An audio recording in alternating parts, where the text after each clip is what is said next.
Three, two, one, zero. Uno, dos, tres, cuatro.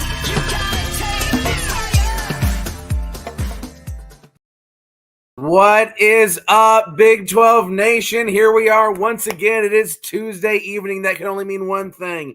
It is time for yet another installment of your favorite internet Big 12 show, possibly the only internet Big 12 show. You know, we're still investigating it. We're going to check it out. We're going to look into it. It's the Biggest 12 on Tuesday evenings here with me, your host, Clint Foster. Thank you so much for joining me here today. We've got a great show for you all about the BYU Cougars. All right, this is exciting times in Biggest 12 land.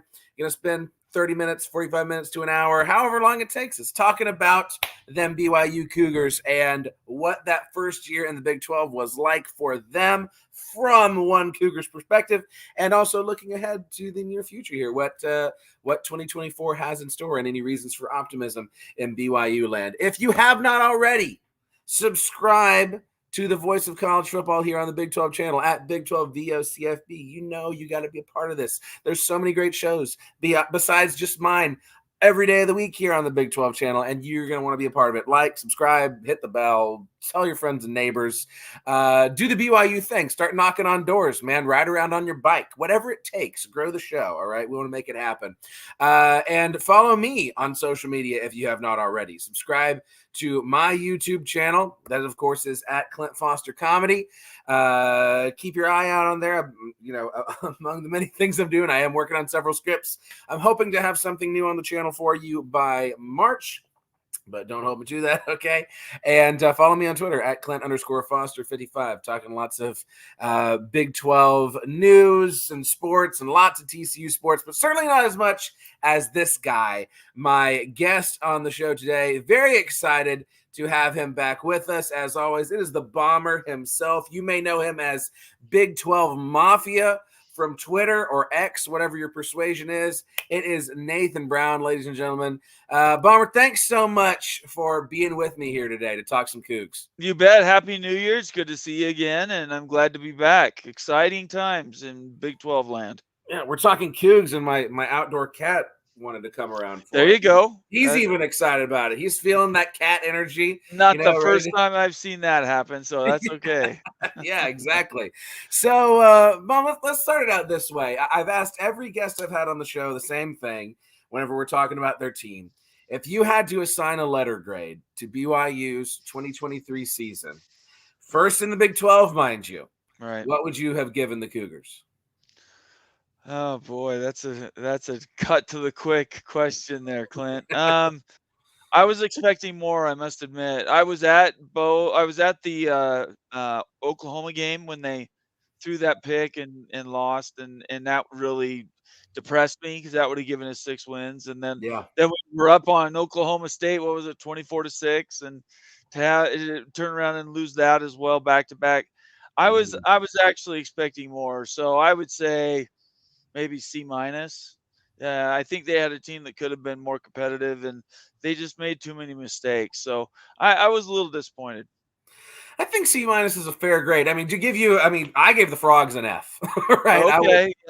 You always gotta weigh expectations in with all of this, and I think BYU playing the first season in the Big 12. I mean, you know, it's not like Big 12 that like BYU hasn't played top competition before. Right. Certainly not the recent past at this level. And yeah, I think C- is fair. You know, you would have liked to have gotten that 6th win. There were a couple opportunities to get it in games that you weren't necessarily favored in, and just so close, right? Just barely passing score. I think that's a fair way to look at it. I mean, well, what good things did you draw from the season last year? Where did the Cougars really fall short in your opinion? Let's unpack it. Let's really debrief here. Okay. Okay, so the quarterback, Keaton Slovis got off to a pretty good start, and then he got hurt, and Jake Retzlaff came in behind him, and he was just not consistent enough to win. He would make one good throw, and then 2 seconds later, he'd fumble the ball. So it was just one of those things where I think it's going to take a minute for BYU to get all the talent in that it needs, and quarterback needs to be one of those focuses. We've had some pretty good recruiting classes with quarterbacks recently, but they're all on missions. So they're not even in the house. It's a So BYU problem. yeah, I think this next year might be the only next down year. We're big set to have some returns coming back. The following year for 25, we have a bunch of RMs that'll be on the team.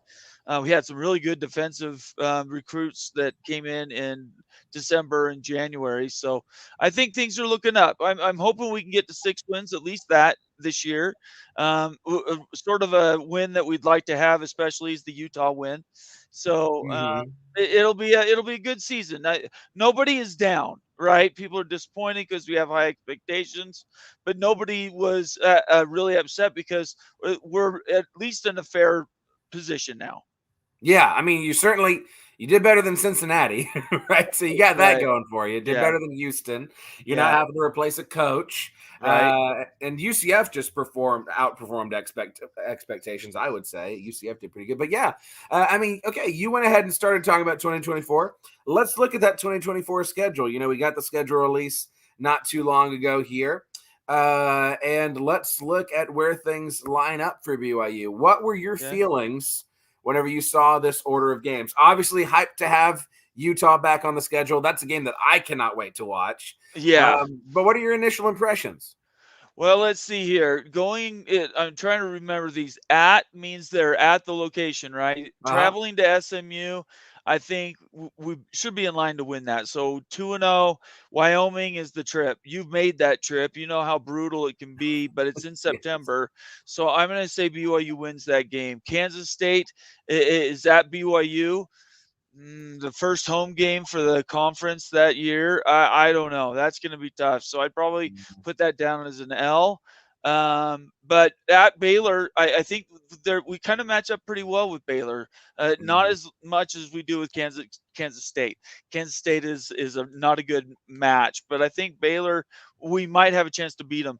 Arizona, who are they going to be? They lost their coach, right? They kept their quarterback, but I don't know. I'm going to say that we beat Arizona at home.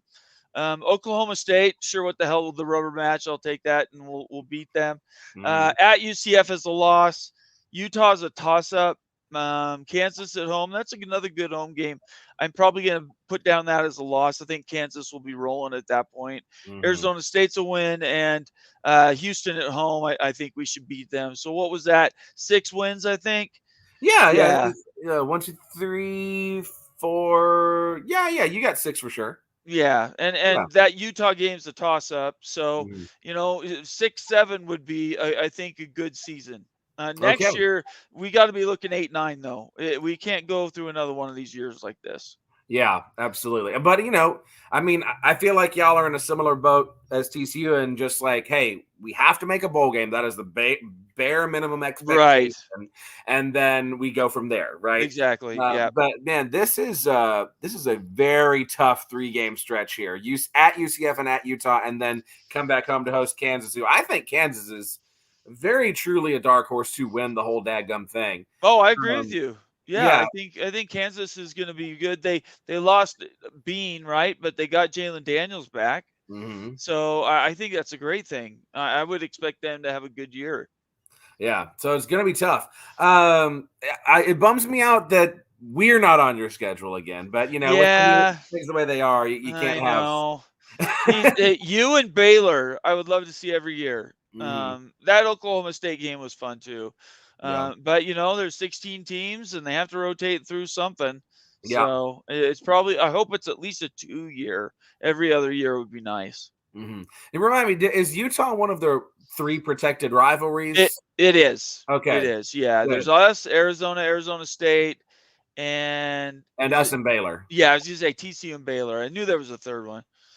I think those are good. They need to lean into those. Let's you and I pray that the ACC blows up, though, and we can get Pitt and Virginia Tech and Louisville. We'd get some more rivalries back there, too. That'd be fun. I would love to play Louisville again. As somebody who grew up during the Conference USA days, I'd love to get them back on the schedule. But, there's so many games I wish were like – the fact that Farmageddon is not a protected rivalry. I cannot believe that TCU Texas Tech isn't a protected rivalry. I mean, there are so many that it's just like, oh, what are we doing, man?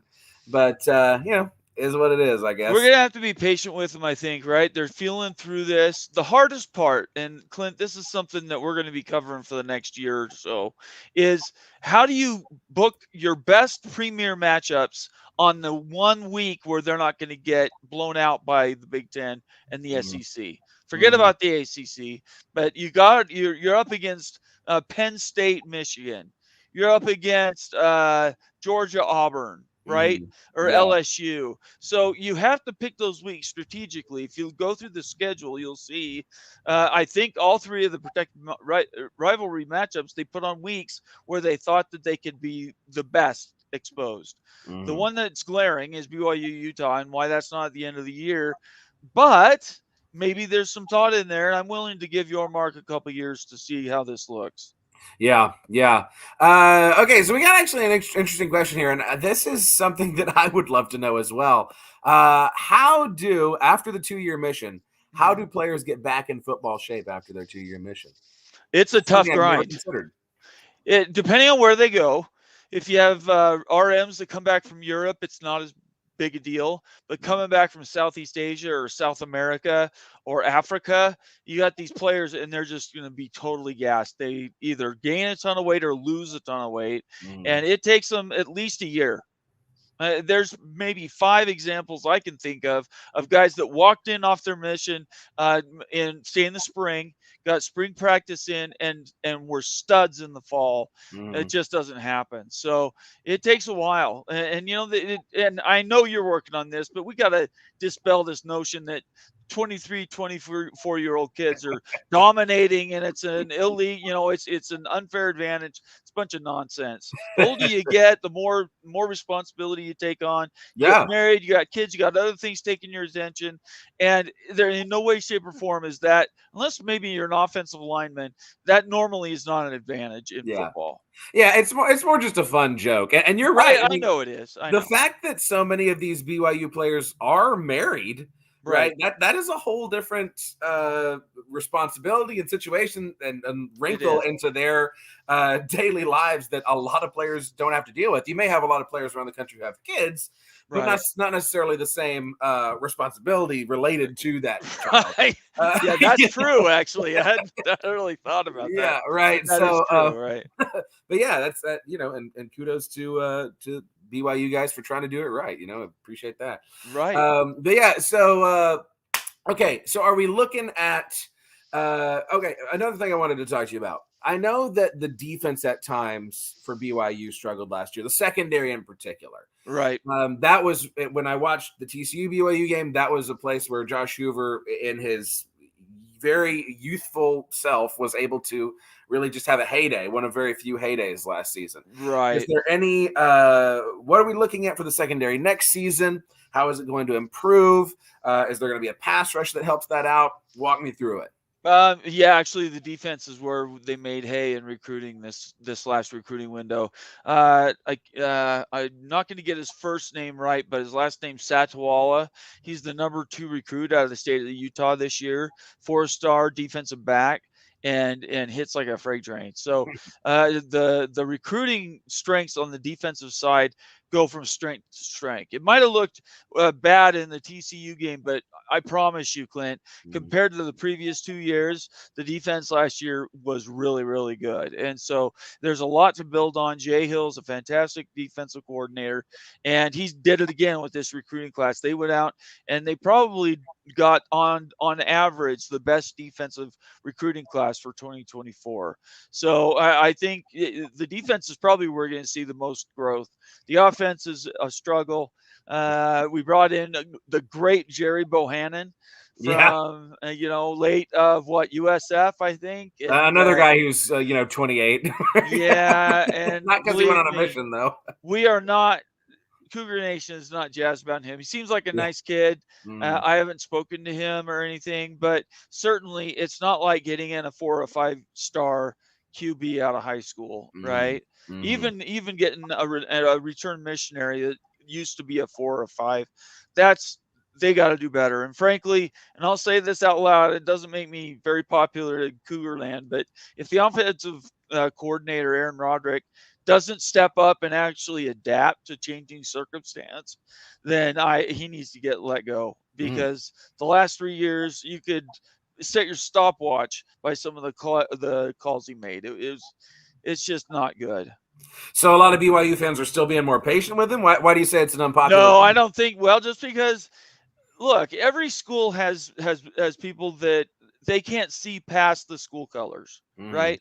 BYU, I would say, is in the top 1% of those schools. If you say anything that isn't just totally nice about the school, there's a lot of people that don't want to deal with you, and that's because they will only want to go from strength to strength. They don't want to talk about the negatives or focus on things that, and so it's very hard to be inside the loop in Provo, but also be critical.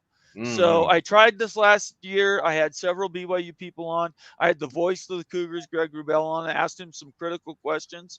Every one of them was a deflected answer. So what that told me is that it probably doesn't do me a lot of good beating my head against trying to get people in Provo in the loop, but it more analytical stuff, looking at data and some of the trends that gives us analysis. Because I don't have a problem calling out. It's just like you do. If TCU's doing something wrong, the only way you learn is if you notice what's wrong and try to fix it.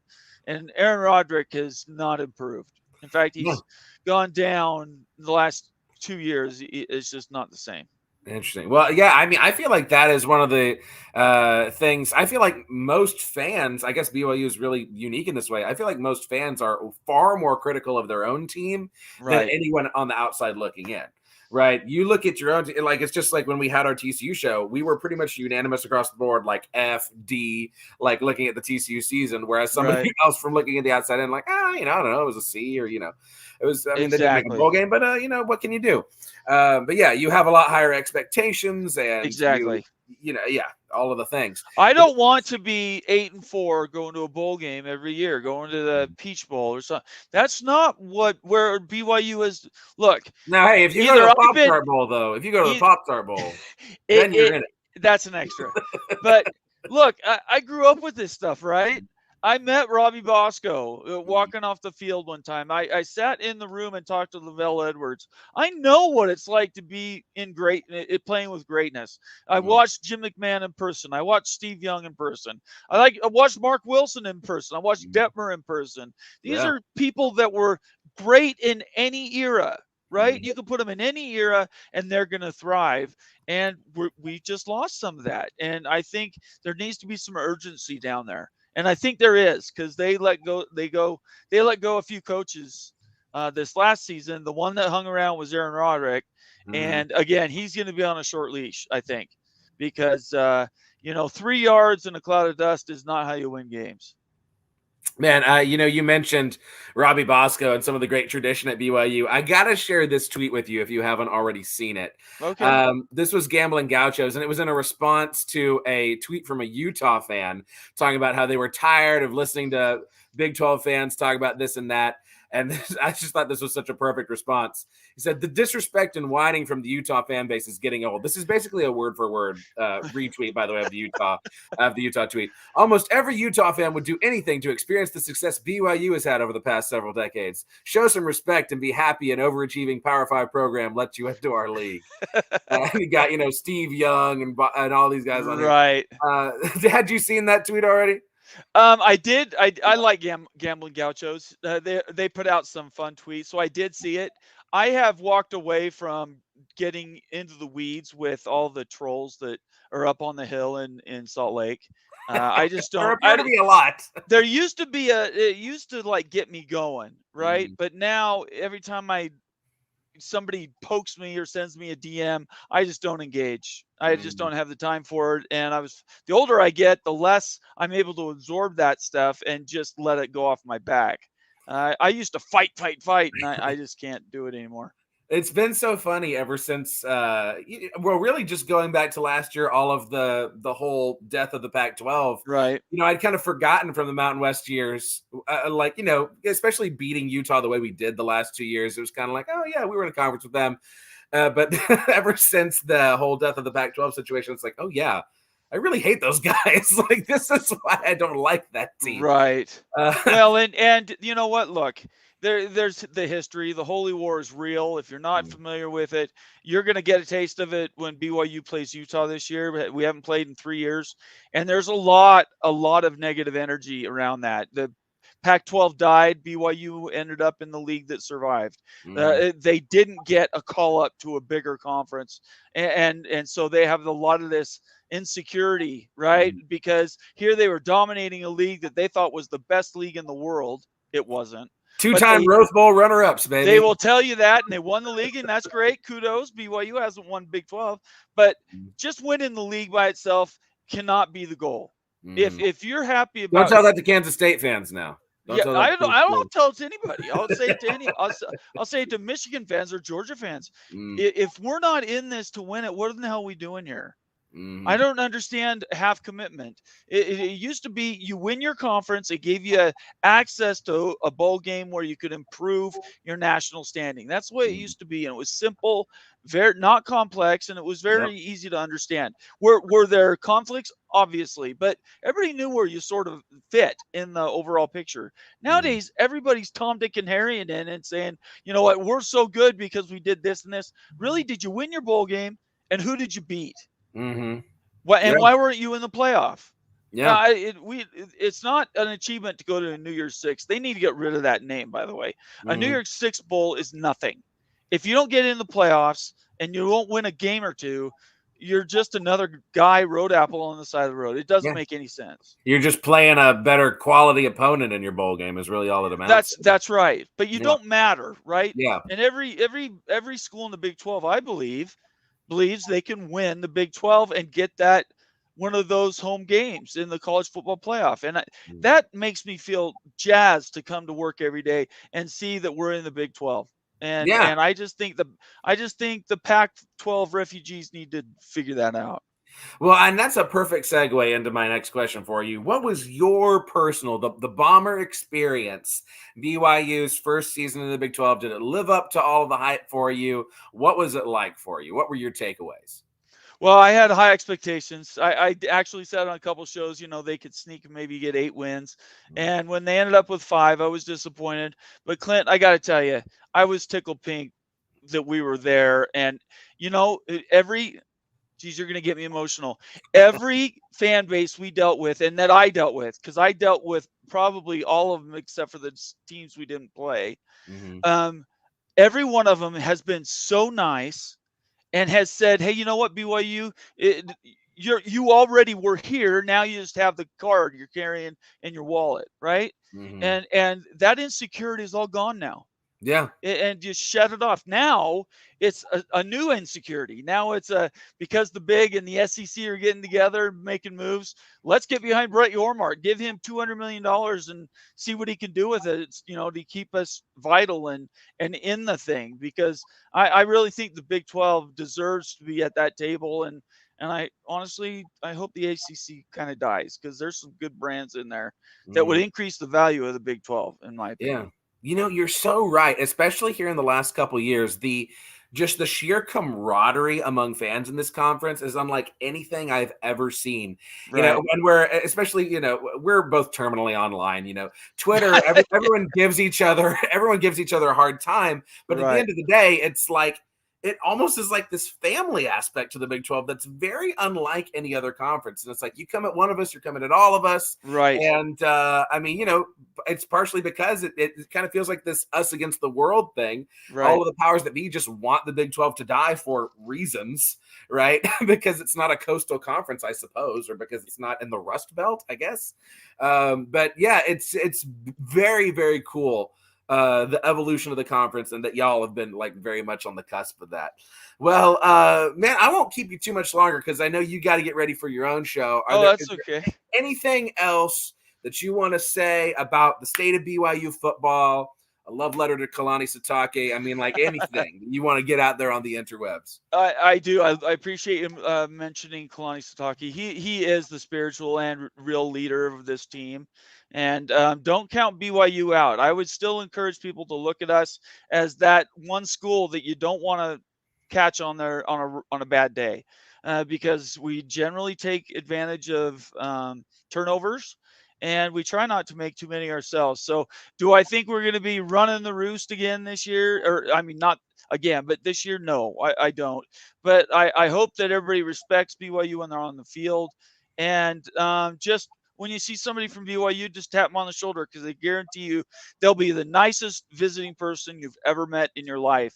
The nicest person in the airport, the nicest person walking on the street. And we just want, and I'm speaking for all BYU fans, we just want to be let you guys know that we appreciate being here, and we don't take any of it for granted.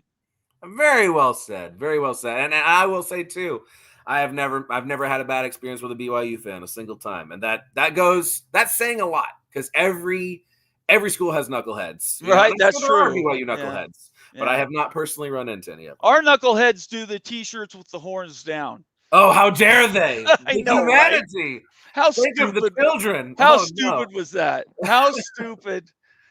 The SEC. Sorry, I'm getting off. I just had to say this. No, The hey, SEC you can is. always hate on Texas on this They channel. are going to Always. eat Texas alive. Yes. If Texas is so sensitive that they actually want to do something like tell students to change their T-shirt, or don't do that sign when you're walking by me on the street, Yeah. how little, I just can't even picture being that sensitive and weak-willed. It doesn't make any sense to me. The only reason horns down is a thing is because Texas fans and people within the university get so butthurt over it.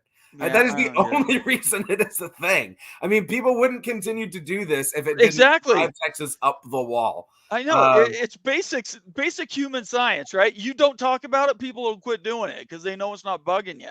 The more you talk about it, it's worse it's going to get. Their first SEC game next year is going to be something like Georgia, and the entire stadium is going to be doing horns down. The PA announcer is going to be playing the song that they wrote that says horns down, horns down, horns down.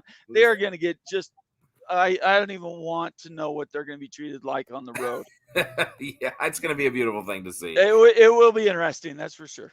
So we just got an interesting comment that I want to point out. Clint Moses, noted Oregon State fan who's usually in the chat, says BYU should renovate their stadium to look like old Tulane Stadium. I wasn't aware that that Lavelle Edwards Stadium was in need of a facelift. It's certainly one of the most beautiful settings in all of the Big 12 with the mountains around it and everything. What are your thoughts on this, Bomber? Well, there's some problems with Lavelle Edwards Stadium. For instance, it's an earthquake zone. Utah's got a lot of earthquake zones, but we haven't had any earthquakes. So there's part of that earthquake part of it that they have challenges filling in corners and some of these other things because of the construction. The other bad thing is they have bleachers over 90% in the stadium. So while every seat is fantastic, who wants to sit on metal bleachers? So they're starting to change those out this fall. And it's just, some of that stuff is just going to take time. Look, BYU's been on the cheap for a long time. It's going to take a while for that money to start coming in and start making some of these big capital improvements, because the church does not give BYU one red cent for any football. So, they're doing the best they can. But I tell you what, Is it all booster funding then? Is it all booster funding? No, they find partnerships, corporate partnerships, and that they do, obviously they accept donations and stuff like that. Right now they're just trying to get it so that every seat is equal in the stadium. It'll change quickly though. I think within 5, maybe 10 years, it'll be designs for a new stadium. They already have the lot. It's actually a parking lot right now. It's just a matter of what and when do they do that. And I want to say hi to everybody. I know every one of these people in your cheap seats here. Timothy Green, Clip Moses, Joey Foster, Melissa Foster. I know all these people. That's awesome. Good to see everybody. Yeah, it's a fun group here. Well, Bomber, that'll wrap a bow around this thing. Okay. Tell the people these people know where to find you, but go ahead so that anybody who's watching this not live, they know where to follow you on Twitter. They know where to find your stuff. Plug anything you want to plug. Absolutely. So we're on YouTube at Big 12 Mafia. Just type that in. It'll pop up. You can also type in College Football Mafia. That's something that we're going a little bit bigger, starting to just cover all of college football. We're not, neither one's going away. They're not going away, but that's something that we're working on. And then on YouTube, on Twitter, it's at the CFB Mafia and at B12 Mafia. And just look me up and follow me and turn on your notifications. That way you know when our shows are going to be popping up. Yeah, absolutely do. It's a great show. I've been on it. It's a very fun time. It's a really great rapport that you've got on there with Wild Ute and all of that. It's definitely, if anybody who's watching this who has not already checked out Big 12 Mafia, you are doing yourself a disservice. Do it immediately. Clint, I want to thank you for having me on your show. I'll do this anytime you need me. Thanks so much, man. I appreciate it. It's all love here on the Biggest 12 all the time. All right. Well, thanks again, Bomber, so much for being here with me. That's been our BYU show. I will try to update Twitter as soon as possible, as soon as I know what we are doing next week, trying to line up guests. So, doing that work, doing that yeoman's work out there. Subscribe to the show at Big 12 BOCFB. You see it crawling across the bottom of the screen right there. And follow me on Twitter at Clint_Foster55. Subscribe to my YouTube channel at Clint Foster Comedy, if I can say anything. And y'all be great, okay? I love you. I hope your team wins. And go Big 12, baby. See you later. Peace out. Yeah.